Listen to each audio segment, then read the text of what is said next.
અને પ્રિય નામમાં બધાને પ્રેમી સલામ. Praise the lord. હાલેલુયા. આજની રાત્રિએ પ્રભુના પ્રેમનો અનુભવ તમે કરવા જઈ રહ્યા છો. હાલેલુયા. આજે એક બહુ જ મહત્વપૂર્ણ બાબત ફરી એકવાર હું તમારી સમક્ષ લઈને આવ્યો છું.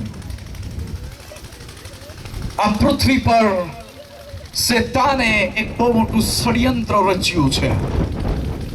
આ પૃથ્વી પર શેતાન આ પૃથ્વી પર જે લોકોએ પ્રભુ ઈસુ પર વિશ્વાસ કર્યો છે તેમને તે ગેરમાર્ગે દોરવા માંગે છે.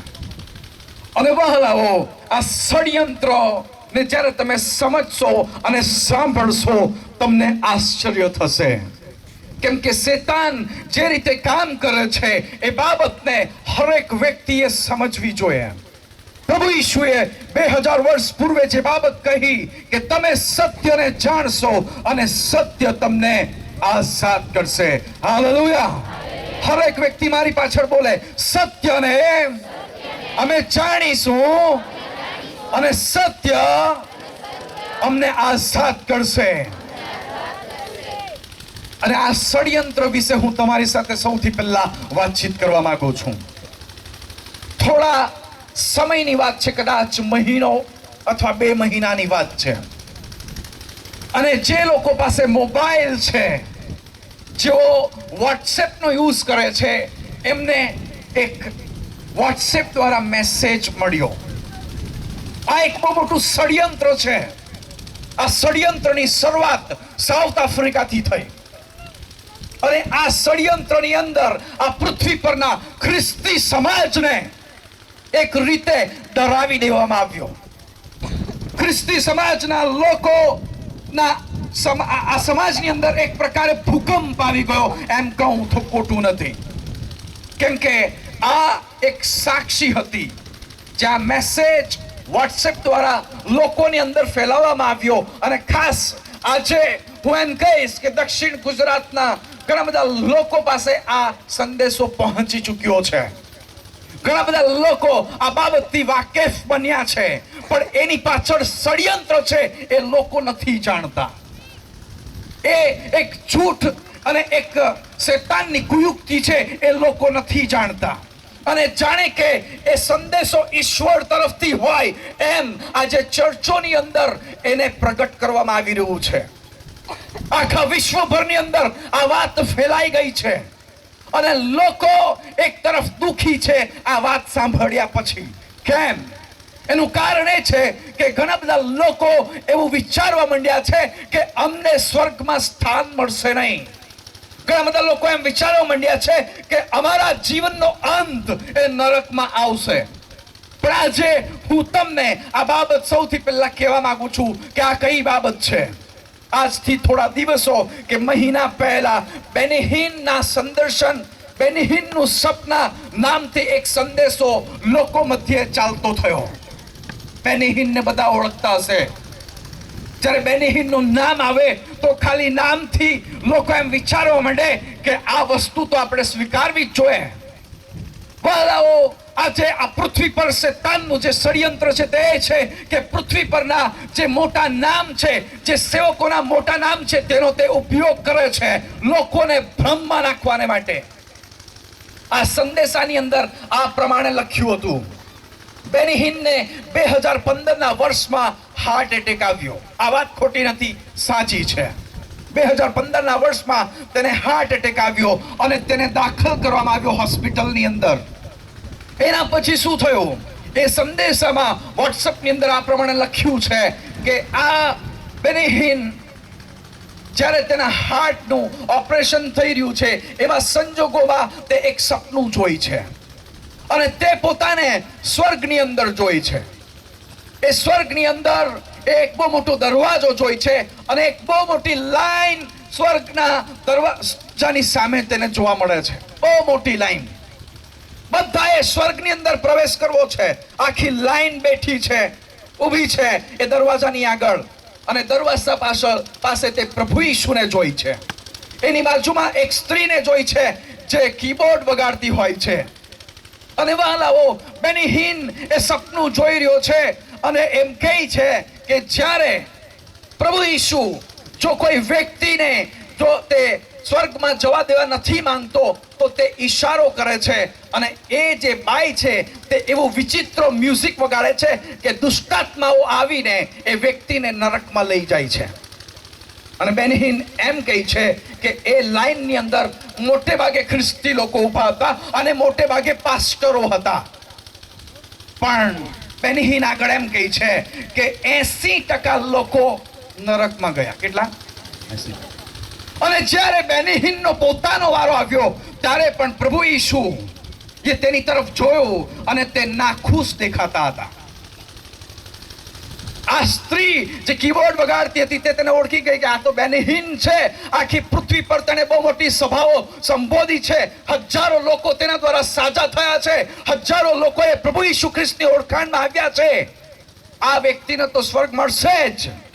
પણ જ્યારે તે દરવાજાની પાસે આવ્યો તો પ્રભુ ઈસુએ તેના પર નારાજગી બતાવી અને તેને કહેવામાં આવ્યું કે તારે નરકમાં જવું પડશે, પણ તને બીજો ચાન્સ આપવામાં આવી રહ્યો છે કે પૃથ્વી પર જઈને જે બાબતને કારણે તું નરકમાં જવાના પ્રયત્ન નરકમાં જઈ શકે છે તે બાબતને સુધારી લે. તમારામાંથી કેટલા લોકો આ સંદેશા વિશે જાણો છો? હાથ ઊંચો કરા, જાઓ ઉપર, એકદમ ઉપર. ઘણા બધા લોકો. હવે આ એક ષડયંત્ર છે. આ એક બહુ મોટું ષડયંત્ર છે. આવું કોઈ પ્રકારનું દર્શન કે સ્વપ્ન બેનહીનને આવ્યું નથી. આ એક ષડયંત્ર છે. પણ જાણે કે આ એક સંદેશો હોય આખા દક્ષિણ ગુજરાતની અંદર ફેલાઈ ચૂક્યો છે અને એટલા માટે આજે મારે ચોખવટ કરવાની જરૂર છે. પ્રથમ વખત જ્યારે મેં આ બાબતને વાંચી, પ્રભુએ તરત મારી સાથે વાતચીત કરી અને તેમણે મને કહ્યું કે આ જૂઠ છે. તમે વિચારો, આ શું છે? એક જૂઠ છે. પણ જાણે કે એક પ્રભુ તરફનો સંદેશો હોય એ પ્રમાણે આજે ચર્ચોની અંદર આ બાબત વિશે વાતચીત કરવામાં આવી રહી છે. લોકો ધ્રુજી રહ્યા છે. લોકો એમ વિચારી રહ્યા છે કે જો બેનહીનનો નંબર સ્વર્ગમાં નહીં લાગતો હોય તો મારો ક્યાંથી લાગવાનો? એના કરતા જલસા કરી લઉં. ઘણા લોકો એવું વિચારી રહ્યા છે. કોઈ મતલબ નથી. પાસ્ટરો લાઈનમાં ઊભા છે, એમાંથી 80% નરકમાં જઈ રહ્યા છે. આ તો કઈ વાત છે? સાંભળો, પ્રભુએ આ દર્શનની ચોખવટ મારી સાથે કરી. જ્યારે કોઈ નામ મોટું જોડાયેલું હોય તો આપણે એમ વિચાર કરવા માંડીએ કે આ ચોક્કસ ઈશ્વર તરફથી છે. કેમ? એમાં બેનહીનનું નામ છે. પણ બેનહીન આ વિશે કશે પણ સ્વીકારતા નથી કે આવું દર્શન તેને આપ્યું છે. હું જ્યારે કોઈ પણ વસ્તુને વિચારું છું તો આંતરરાષ્ટ્રીય સ્તર પર વિચારું છું. મેં બેનહીનને પત્રો લખ્યો છે આ બાબતને માટે કે તમારા નામથી આવું એક સ્વપ્ન અથવા દર્શનની વાત લોકોની મધ્ય પ્રગટ કરવામાં આવી રહી છે. તમે મને જવાબ આપો કે આ સાચું છે કે ખોટું છે. પણ બેનહીન જવાબ આપે તે પહેલા પ્રભુએ મને ચોક્કસપણે જવાબ આપ્યો છે અને જે આજે હું તમને કહેવા માંગુ છું. આ સપનું, આ દર્શન જે બેનહીનના નામે આવ્યું છે તે તદ્દન ખોટું છે. તદ્દન કેવું છે? ખોટું છે. અને હું તમને વિનંતી કરીને કહું છું કે હવે પછી એ સંદેશાને બીજા લોકો તરફ મોકલવામાં આવે નહીં. પણ એની ચોખવટ કરી સૌથી પહેલા તો હવે તમે દર્શન વિશે વિચાર કરો. આજે લોકો છેતરાય કેમ છે? એનું કારણ એ છે કેમ કે આપણે કોઈ પણ વસ્તુને બાઇબલથી તપાસતા નથી. કોઈ પણ બાબતને બાઇબલથી જોતા નથી. એને તપાસતા નથી કે શું ખરેખર આ બાબત જે અહીંયા લખવામાં આવી છે તે બાઇબલ આધારિત છે કે કેમ. કેટલો બધો વિરોધાભાસ એ દર્શનની અંદર જોવા મળે છે બાઇબલની સાથે. એ ઘણા બધા લોકો નથી સમજ્યા અને એના કારણે આપણે છેતરાઈએ છે અને આપણે બીજા લોકોને ભ્રમમાં નાખીએ છીએ અને આપણે શેતાનને ફાવી જવા દઈએ છીએ. પણ આજે સત્યને તમે જાણશો અને સત્ય તમને આઝાદ કરશે. હાલેલુયા. પ્રભુએ મને સૌથી પહેલા એમ કહ્યું કે પાસ્ટર શેરોન, સાંભળો, પૃથ્વી પર લાઈન લાગે, સ્વર્ગમાં લાઈન નહીં લાગે. પેટ્રોલ લેવા જાય તો ત્યાં લાઈન લાગે, દુકાનમાં કશે તમે જાઓ તો ત્યાં લાઈન લાગે, અથવા કોઈ વસ્તુ ખરીદવા જાઓ ત્યાં લાઈન લાગે. સ્વર્ગની સિસ્ટમ એટલી ખરાબ નથી કે ત્યાં લાઈનમાં ઉભા રહેવું પડે ને પરસેવો પાડવો પડે. જો લાઈનમાં સ્વર્ગમાં ઊભું હોય તો મારે નથી જવું, કેમ કે લાઈનમાં ઉભા રહેવાનું મને નથી ગમતું. તમને ગમે છે? કોઈને નથી ગમતું, પણ લોકો ઉભા રહી છે કેમ કે પૃથ્વી પર ભ્રષ્ટાચાર છે. પૃથ્વી શ્રાપિત થઈ હોવાને કારણે ઘણી બધી વખત આપણે આવી રીતે લાઈનમાં ઊભું રહીને આપણા કામોને પતાવવા પડે છે. વાલાઓ, સ્વર્ગની સિસ્ટમ એવી નથી વાહિયાત કે જે આપણે લાઈનમાં ઊભું રહેવું પડે નહીં. હવે સાંભળો, આ ખાલી વાતો નથી, પણ બાઇબલ એની સંપૂર્ણપણે સ્પષ્ટતા આપે છે. બાઇબલને હંમેશા આપણે જોવું જોઈએ. બીજી વસ્તુ કે દર વખતે પ્રભુ ઈસુએ ગેટ પર ઉભા રહીને આ માણસને આવવા દો, પેલા માણસને જવા દો, આ માણસને આવવા દો, પેલા માણસને જવા દો, એવું કહેવાની જરૂર નથી. એવી કહેવાની જરૂર નથી. આપણે થોડા ક્ષણ માટે પણ કોઈ બાબતને વિચારવા તૈયાર નથી અને આપણે એને માની લઈએ છીએ, સ્વીકારી લઈએ છીએ. એનું પરિણામ શું આવે છે? શેતાન ફાવી જાય છે. શેતાન ફાવી જાય છે. ઘણા બધા લોકોએ આ સંદેશો વાંચ્યા પછી પોતાને નરકમાં બળતા જોયા છે કે નહીં? જો બેનીહીનને નરકમાં જવાનું આવતું હોય તો બીજા લોકો વિચાર કરે કે તો મારે પછી હવે આશા છોડી દેવી જોઈએ. ઘણા બધા લોકો નિરાશ થયા છે આ સંદેશા પછી. પણ બાઇબલ શું કહે છે? પ્રભુએ મને 3 બાબતો આપી આના માટે. સૌથી પહેલી બાબત તેમણે કહ્યું કે ઉત્પત્તિને ખોલ. અને અહીંયા આપણે ઉત્પત્તિને ખોલીએ. ઉત્પત્તિનો 5મો અધ્યાય અને 22 કલમથી આ વચન સ્પષ્ટ કરે છે કે સ્વર્ગમાં લાઈન છે કે નથી તે. વાંચો જરા ઉત્પત્તિ એનો 5મો અધ્યાય અને 22મી કલમ. અને મથુસેલાહનો જન્મ થયા પછી હનોક 300 વર્ષ. હનોક કેટલા વર્ષ? 300 વર્ષ દેવની સંગાતે ચાલ્યો. Oh, he was walking with God in hand. એ દેવની સાથે સંગાતે ચાલતો હતો, એની સાથે ચાલતો હતો. કેટલા વર્ષ સુધી? 300. બાઇબલ એમ કહે છે કે હનોક દેવની સંગાતે 300 વર્ષ ચાલ્યો. એના પછી શું થયું? ને તેને દીકરા દીકરીઓ થયા. એને બાળકો થયા. પછી શું થયું? અને હનોકના સર્વ દહાડા 365 વર્ષ હતા. 365 વર્ષનો થયો. પછી શું થયું? અને હનોક દેવની સંગાતે ચાલ્યો અને ચાલતો હતો અને તે અલોપ થયો. ઓ, તે લાઈનમાં ઊભો રહ્યો. શું લખ્યું છે અહીંયા? અલોપ થયો. અને ક્યાં ગયો? પાછો જરા. એ કહે છે કે તે અલોપ થયો. પછી કેમ કે દેવે તેને લઈ લીધો. હાલેલુયા! હાલેલુયા! તમારે લાઈનમાં ઊભું રહેવાનું નથી. બહેનો, એમ કહો, મારે લાઈનમાં ઊભું રહેવાનું નથી. સાંભળો, ઈશ્વરે જરા પૃથ્વી પર તમે તેના પર વિશ્વાસ કરો છો, જીવનના પુસ્તકની અંદર તમારું નામ નોંધાઈ ગયા પછી તમારે લાઈનમાં ઊભા રહેવાની જરૂર નથી. હનો 365 વર્ષ આ પૃથ્વી પર દેવની સંગાતે ચાલે છે. એક દિવસે ચાલતા ચાલતા દેવ એને કહે છે, ભાઈ બહુ ચાલી લ્યો, ચાલ હવે આપણે ઉપર જઈએ. અને એને લઈ લેવામાં આવ્યો. એને લાઈનમાં ઊભું રહેવું પડ્યું નહીં. જો હોનો કે ઊભું રહેવું ના પડ્યું હોય તો હું નથી માનતો કે મારે ઊભું રહેવું પડે. બીજો દાખલો જરા જોઈએ બાઇબલમાં. બીજો રાજા એનો 2જો અધ્યાય અને સૌથી પહેલી કલમ વાંચવામાં આવે. બીજો રાજા 2જો અધ્યાય અને પહેલી કલમ. વાલાઓ, બાઇબલને શું કહે છે તેને આપણે સમજીએ કે જેથી શેતાનનું ષડયંત્ર ભસ્મીભૂત થાય. યહોવા એલિયાને વંટોળિયા મારફત. પહેલી કલમમાં લખ્યું છે કે યહોવા એલિયા જે તેનો દાસ હતો, જે તેનો સેવક હતો, જે પ્રબોધક હતો, તેને વંટોળિયા મારફત આકાશમાં લઈ લેવાનો હતો. ચક્રવાત વંટોળિયા મારફતે તે ક્યાં લઈ લેવાનો હતો? આકાશમાં. શું એલિયાએ લાઈનમાં ઊભું રહેવું પડ્યું? હા કે ના બહેનો? જરા જોરમાં બોલો. હા કે ના? ભાઈઓ, શું એલિયા લાઈનમાં ઊભો રહ્યો? નહીં. એ કહે છે કે દેવ યહોવા આ એલિયાને વંટોળિયા મારફતે લઈ લેવાનો હતો. પછી 11 અને 12 કલમ વાંચો જરા એ જ અધ્યાયમાં. તેઓ વાત કરતા હતા. એલિયા અને એનો આસિસ્ટન્ટ બંને વાત કરી રહ્યા હતા, ચર્ચા કરી રહ્યા હતા. પછી હજુ આગળ ચાલ્યા જતા હતા. હા, એટલામાં એમ થયું કે એટલામાં એમ થયું કે જુઓ, અગ્નિરથ તથા હાલેલુયા, પૃથ્વી પર અગ્નિરથો ઉતરી આવ્યા. શું ઉતરી આવ્યા? ભાઈઓ જોરમાં બોલો, અગ્નિરથો.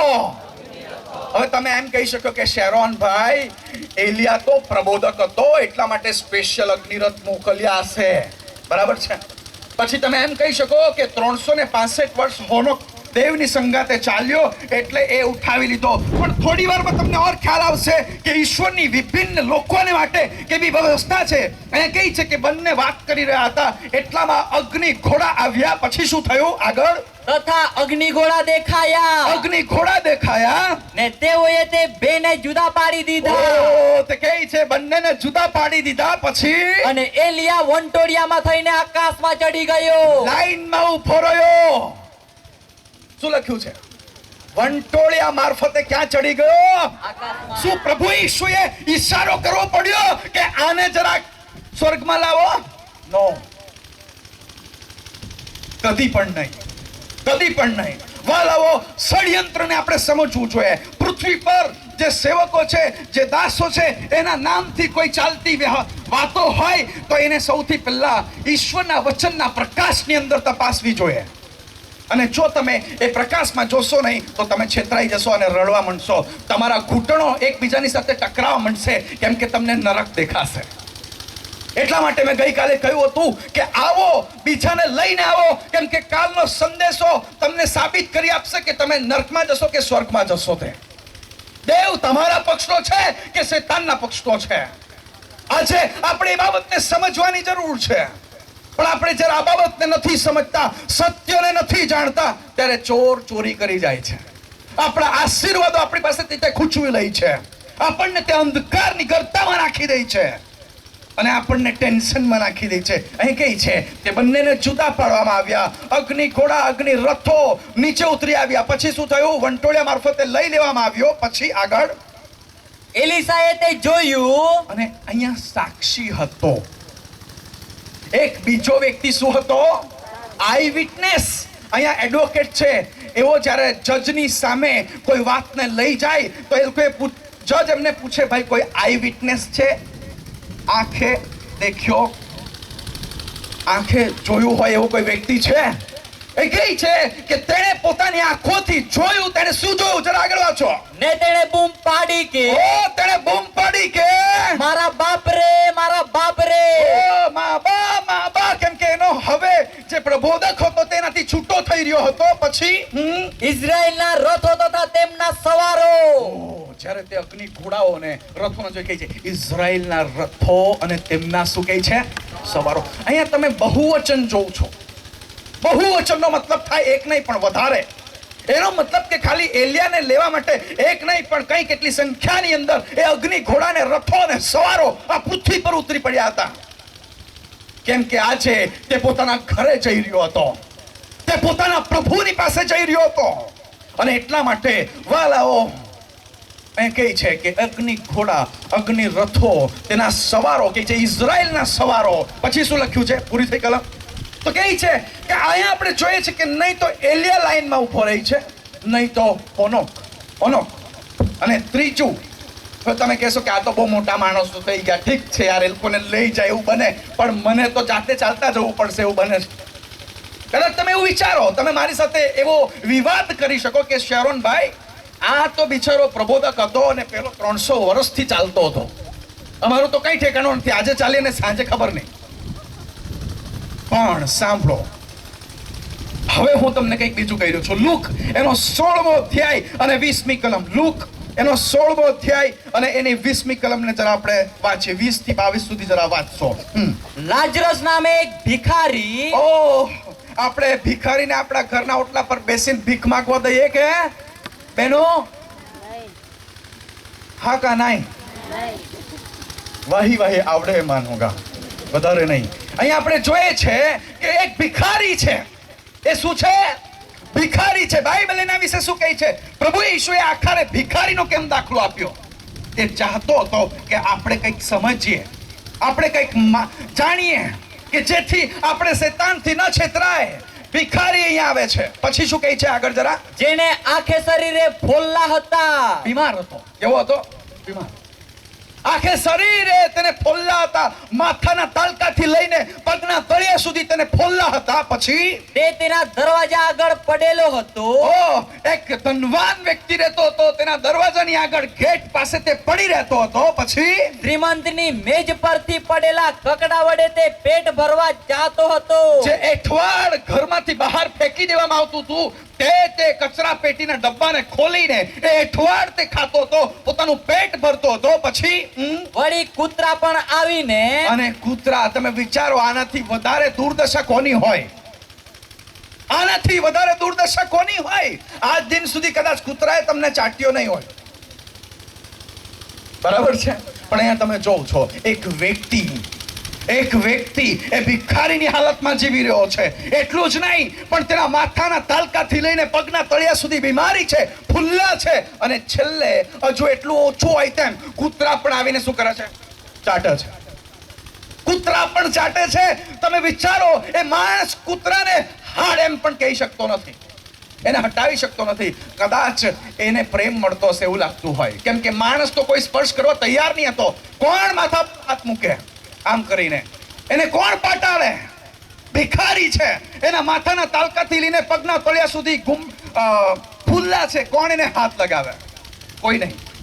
કમસે કમ કૂતરા તો ચાટે છે, પ્રેમ આપે છે, એવું કદાચ તે માનતો હોય. પણ વાહ લાવો, શું થયું? જરા આગળ વાંચો. તેના ફોલ્લા ચાટતા હતા. પછી તે ભિખારી મરી ગયો. તે દેહાંત થઈ ગયું, તે મૃત્યુ પામ્યો, કેમ કે આદમનું પાપ એ ભિખારીને ભરખી ગયું. પછી શું થયું? આગળ વાંચો. ત્યારે દૂતો તેને ઇબ્રાહીમની ગોદમાં લઈ ગયા. સાંભળ્યું? કોણ ભિખારીને લઈ ગયો? ભિખારી બિચારો લાઈન પર ઉભો હતો, મારો નંબર ક્યારે આવે? આખી જિંદગી પીડામાં તો તે આખી જિંદગી તેને રડીને કાઢી હતી, એઠવાડ ખાઈને કાઢ્યો હતો. તેને કોઈ પ્રેમ નહીં કરતું હતું, ખાલી કૂતરા ચાટતા હતા, બીજું કોઈ નહીં. પણ જ્યારે તે મૃત્યુ પામે છે, ઓ થેન્ક યુ જીસસ, જ્યારે તે મૃત્યુ પામે છે, પ્રભુ કહે છે, આ વ્યક્તિએ પોતાના જીવનમાં મારા પર વિશ્વાસ કર્યો હતો, દૂતોને મોકલી આપ્યા, ઉચકીને ક્યાં લઈ ગયા? ઇબ્રાહીમની ગોદમાં લઈ ગયા. હવે તમે વિચાર કરો, શું સ્વર્ગમાં એન્ટર થવા માટે લાઈન છે ખરી? ઈશ્વર તમારા માટે શું મોકલશે આપણે નથી જાણતા. બાઇબલ આપણને એમ કહે છે, હનોક અલોપ થયો. બાઇબલ આપણને એમ કહે છે કે એલિયાને માટે અગ્નિ, ઘોડા અને રથો અને સવારો, ઇઝરાયલના સવારોને મોકલી આપવામાં આવ્યા. એ ભિખારીને માટે દૂતો આવી ગયા અને તે લોકો તેને ઉચકીને લઈ ગયા. પણ પ્રભુ તમારા માટે અગ્નિ, ઘોડા મોકલી શકે છે. હાલેલુયા! તમારા માટે તે દૂતોને મોકલી શકે છે. તમારે એકલા રસ્તો શોધતા જવાની જરૂર નથી. તમારું પૃથ્વી પરનું જીવન, તમારો નિર્ણય, આજે રાત્રિનો નિર્ણય નક્કી કરે છે કે તમે ક્યાં જશો. વાલાઓ, ત્યાં જઈને ચેક કરવાની જરૂર નથી.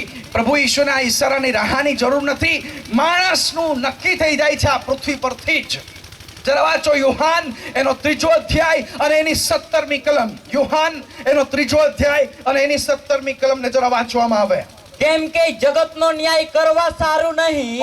પ્રભુ ઈસુ જરા પૃથ્વી પર આવ્યો તે કહે છે, લોકોને તે દોષી ઠરાવવા માંગતો હતો નહીં, લોકોનો ન્યાય કરવા માટે નહીં, પણ તેનાથી જગતનું તારણ થાય. પછી તે માટે દેવે પોતાના દીકરાને જગતમાં મોકલ્યો છે. બધા બોલો, પ્રભુ ઈસુને મારા ઉદ્ધાર માટે મોકલવામાં આવ્યો હતો. બેનો જરા જોરમાં, મારા ઉદ્ધાર માટે ઈસુને મોકલવામાં આવ્યો હતો. ભાઈઓ જરા, મારા ઉદ્ધાર માટે પ્રભુ ઈસુને મોકલવામાં આવ્યો હતો. નહીં કે અહીંયા આવીને તમને મારે સીધા નરકમાં નાખી દે, નહીં. બરાબર, આપણે સમજવાની જરૂર છે ઈશ્વરના આ ષડયંત્રો પાછળનું જે યોજના છે તે હું તમને એમ કહીશ કે આ ઈશ્વરની છબીને બગાડવાનો પ્રયત્ન છે. આકાશમાંના બાપની છબીને બગાડવાનો શેતાનનો શું છે? પ્રયત્ન છે. હવે જ્યારે આ સંદેશો વાંચ્યા પછી લોકો એમ જ વિચારતા હતો કે યાર કેવો કહેવાય, હું આટલું બધું કરું તો પણ મારે છેલ્લે નરકમાં જ જવાનું. લોકો કમ્પેર કરે છે પોતાને બેનિહિનની સાથે. તમે વિચારો, એક પુસ્તક પ્રસિદ્ધ થયું છે ઘણા વખતથી, અને એ પુસ્તકની અંદર લખવામાં આવ્યું છે કે શેતાન નરકમાં રાજ કરે છે. એવું સાંભળ્યું તમે? સાંભળ્યું છે એવું? બાળક સાહેબો, તમે સાંભળ્યું છે એવું? કશે વાંચ્યું છે તમે એવું? હા કે ના? એ કઈ છે પુસ્તકની અંદર કે શેતાન નરકમાં શું કરે છે? રાજ કરે છે.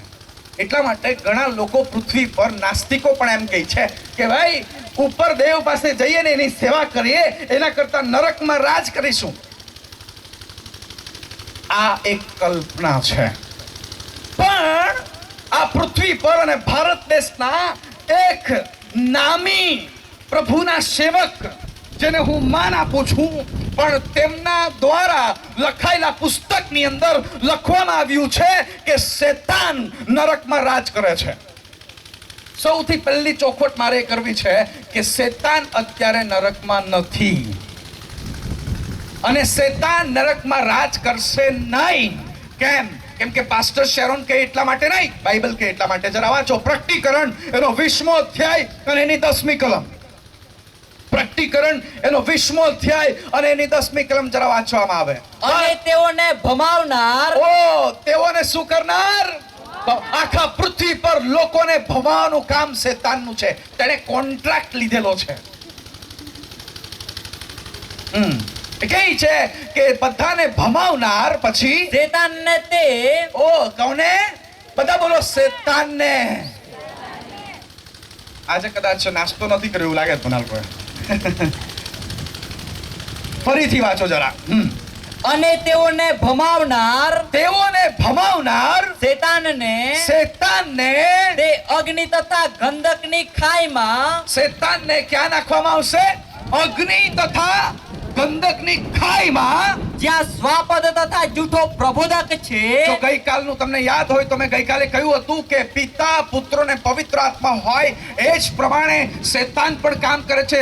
જૂનો સર્પ, શ્રાપદ અને જૂઠો પ્રબોધક.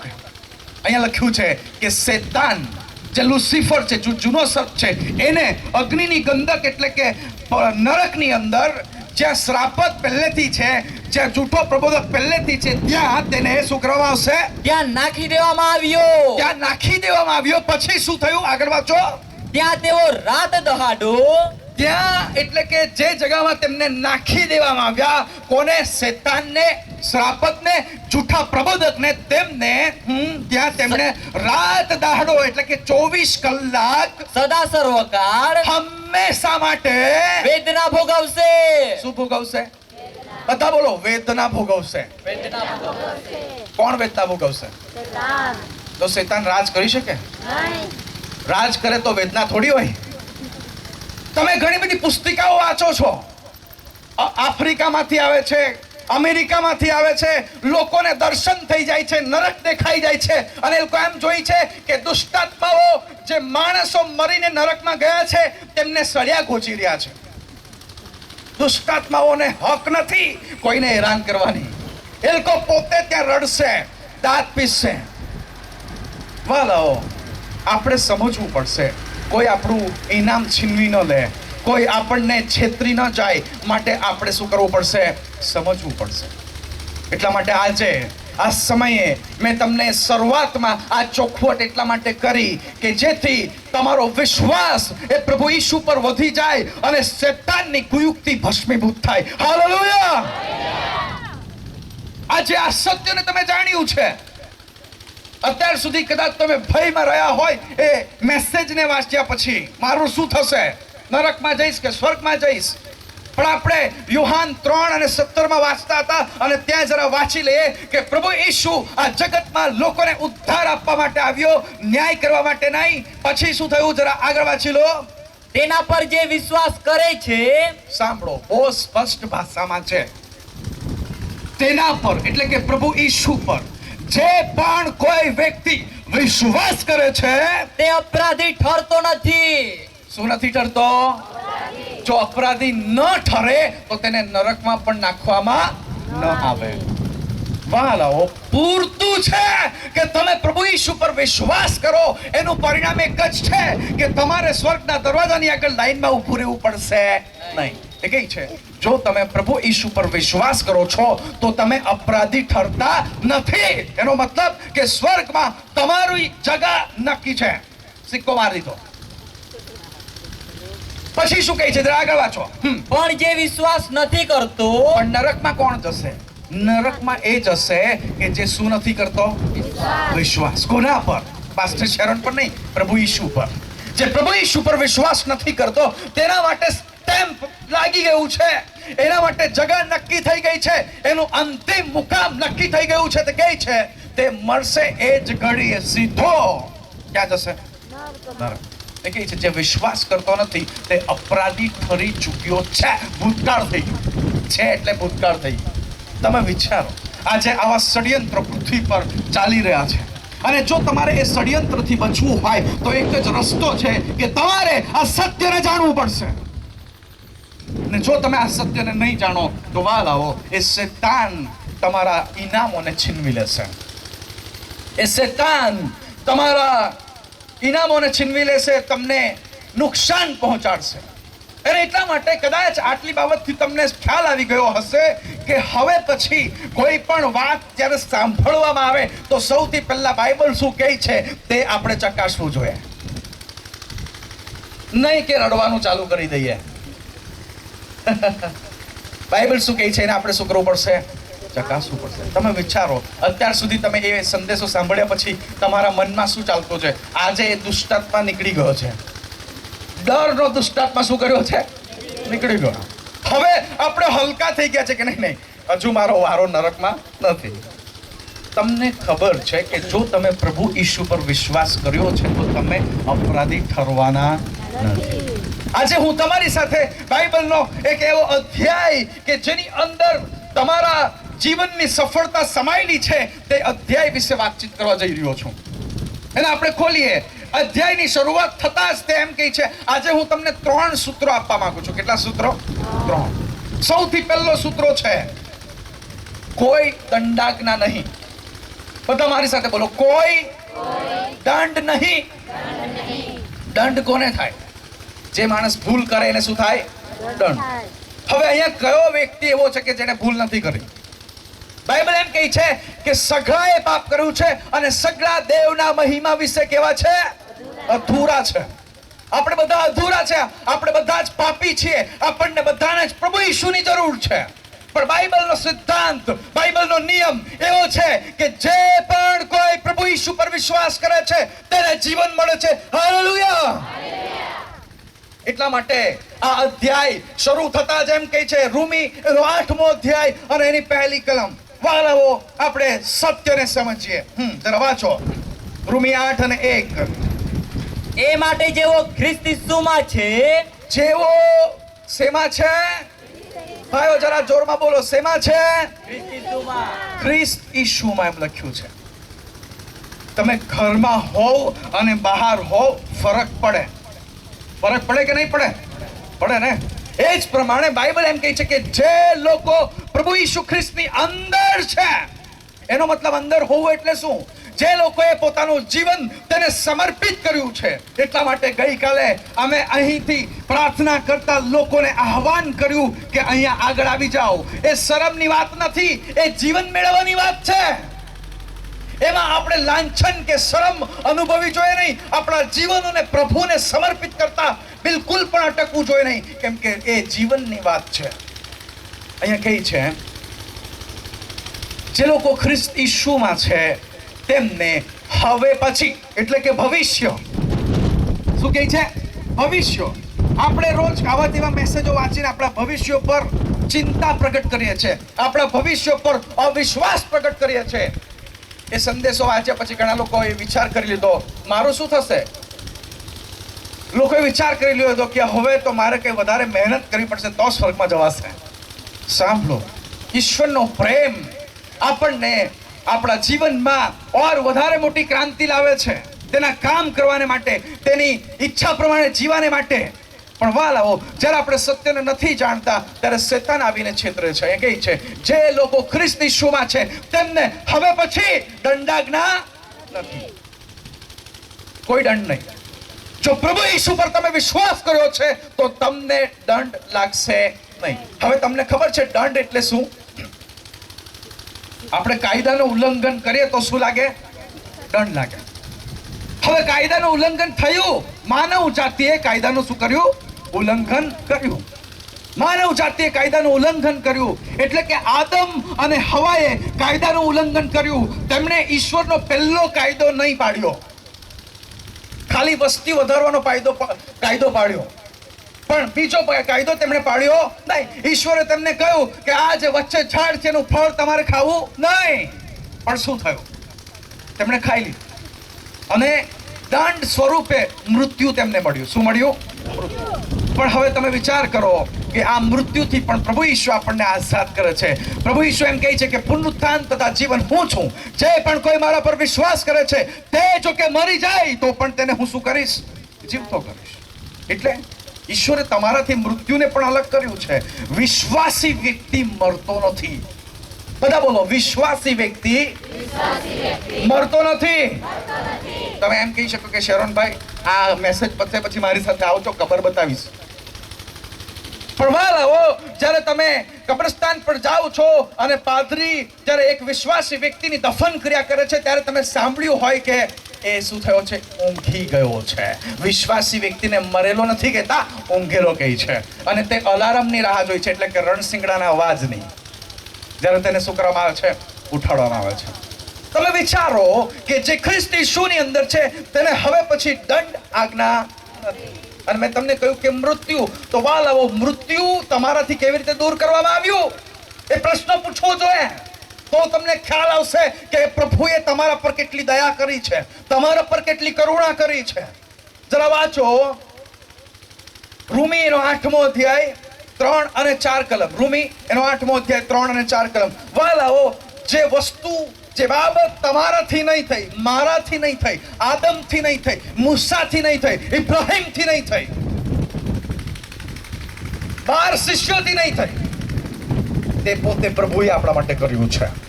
શું કર્યું? જરા આગળ વાંચો. કેમ કે દેહને લીધે નિયમ નિર્બળ હતો.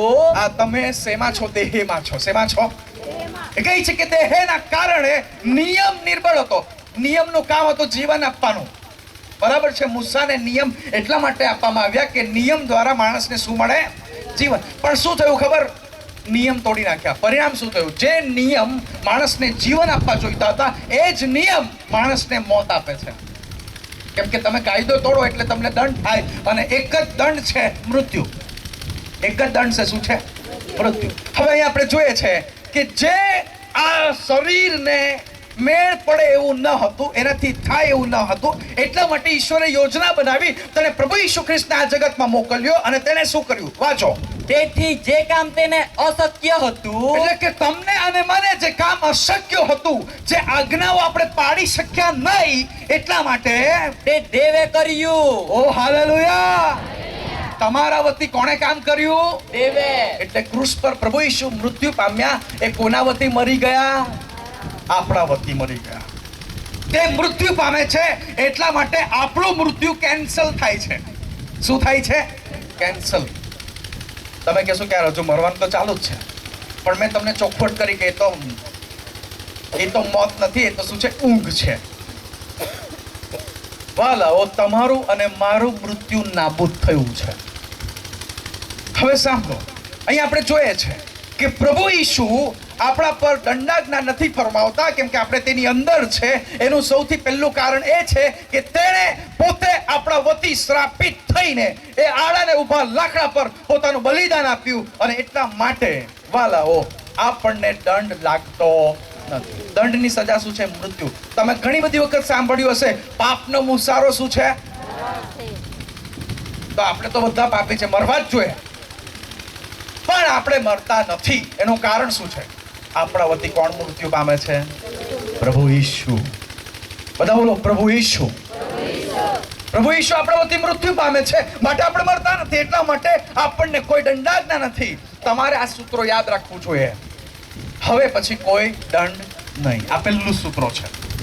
જો તમે એને યાદ રાખશો તો શેતાન છેતરશે નહીં. આવી રીતે કોઈ મેસેજ આવીને તમને હેરાન નહીં કરશે. હવે નરકમાં નંબર છે. કેમ કે ઘણી વખત એવું થાય છે કે સવારે માણસ સ્વર્ગમાં હોય, બપોરે નરકમાં પહોંચી જાય, અને સાંજ થતા પાછો સ્વર્ગમાં આવી જાય. આખો દિવસ માણસનું મન બદલાતું રહે. હવે આ કામના લીધે હું નરકમાં જઈશ, હવે આ કામના લીધે હું સ્વર્ગમાં જઈશ. પણ જો સત્યને જાણતો હોય તો વહાલાઓ, તમારું લોકેશન બદલાશે નહીં. તમારું સ્થળ રહેવાનું બદલાશે નહીં. તમે ત્યાં ને ત્યાં જ રહેશો. વહાલાઓ, બાઇબલ એટલા માટે પ્રભુએ આપણને આપ્યું છે કે એ સત્ય દ્વારા આપણે જીવી શકીએ, કે જેથી શેતાન કોઈ પણ રીતે ફાવી ન જાય. વહાલાઓ, તમને દંડ કેમ નહીં ફરમાવવામાં આવશે એનું કારણ શું છે? સૌથી પહેલું મેં તમને કહ્યું કે તેણે નિયમને પૂર્ણ કર્યો. નિયમ એટલે શું? કાયદો એમ કહે છે કે આપણે કાયદાને તોડ્યો એટલે આપણે મરવા જોઈએ, પણ પ્રભુ ઈશુએ કાયદાને પૂરો કર્યો. કેવી રીતે? પોતે મૃત્યુ પામીને. બીજું તેણે શું કર્યું? આપણને દંડ કેમ નથી લાગતો? એનું કારણ છે તેણે આપણા વતી કિંમત ચૂકવી છે. હાલેલુયા. તમે ઘણી બધી વખત બાળકો પાસે સંદેશો સાંભળ્યો છે કે તેણે પોતાનું રક્ત વહેવડાવીને તમારા માટે કિંમત ચૂકવી છે, મારા માટે કિંમત ચૂકવી છે. જો તેણે કિંમત ચૂકવી દીધી હોય તો પછી હવે મને તેના પર વિશ્વાસ કરવાના કારણે કોઈ પણ મને નરકમાં નાખી શકતું નથી. કોઈ પણ નહીં. કોઈને હક નથી. એવું કંઈ થવાનું નથી કે પ્રભુ ઈસુ, તમે વિચાર કરો, તમે ખાલી દ્રશ્ય કરો. પ્રભુ ઈસુ આમ ઊભા છે દરવાજા પાસે, અને એકવાર મોઢું બગાડે છે અને એકવાર ખુશ થાય છે. કેવું વિચિત્ર લાગે. આવી વાહિયાત વાતો પર આપણે વિશ્વાસ પણ કરી લઈએ છીએ પાછા, અને જાણે કે સંદેશો હોય એમ આપણે લોકોને પ્રગટ પણ કરીએ છીએ. આ એક બહુ મોટી ચેતવણી છે. આ એક બહુ મોટી જાગૃતિ છે. છેલ્લા સમયમાં આવું થશે.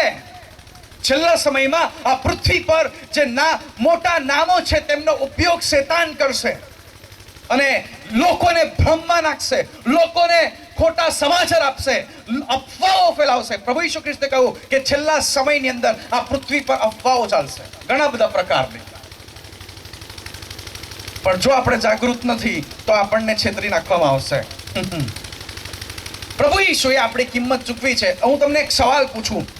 તમારા ઘરે લાઇટ બિલ આવતું હશે, આવે કે નહીં? લાઇટ બિલ આવતું હશે, બરાબર ને?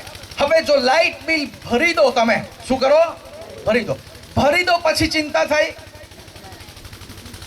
લાઇટ બિલ ભરાઈ ગયા પછી ચિંતા થાય બહેનો? નહીં. ભાઈઓ, થાય તમને? નહીં થાય. ભરાઈ ગયું છે પછી ચિંતા શાની? વાલાઓ, તમારા જીવનો માટે પ્રભુ ઈશુએ પોતાના રક્તની કિંમત ચૂકવી દીધી છે. હાલેલુયા. જો પ્રભુ ઈશુએ તમારી કિંમત ચૂકવી દીધી હોય તો હવે નો ચિંતા, નો વરી. એટલા માટે પ્રભુ ઈસુ ખ્રિસ્ત કહે છે, તમારી સર્વ ચિંતા કોના પર નાખો? મારા પર. પણ આપણે બધી ચિંતા પોતા પર રાખીએ છીએ. ઠેકો લઈ રાખ્યો છે ચિંતાઓનો, કોન્ટ્રાક્ટ. અને પ્રભુને બિલકુલ આપણે મદદ નથી કરવા દેતા. સાંભળો, ઈશ્વરનું વચન આપણને એમ કહે છે, હેબ્રી એનો 7મો અધ્યાય અને 27મી કલમ.